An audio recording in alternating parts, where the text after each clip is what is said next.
रकं प्रकृतिहितकारकं भुवन भव्य भवनायकं भाग्यात्मकं रक्षकं ईशं सुरेशं ऋषेशं परेशं नटेशं गौरीशं गणेशं भूतेशं महामधुर पञ्चाक्षरी मन्त्रमार्षं महर्षवर्ष प्रवर्षौ सुशीर्षौ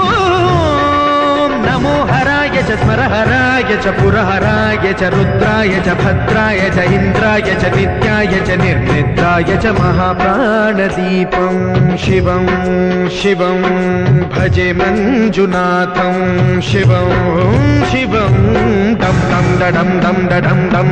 डं डं ढक्कानिनादनवताण्डवाडम्बरं तद्दिम्मि तगदिम्मि दिद्दिम्मि दिमि दिम्मि सङ्गीतसाहित्य सुमकमलबम्बरम् ओङ्कार ह्रीङ्कार श्रीङ्कार ऐङ्कार मन्त्रबीजाक्षरं मञ्जुनाथे।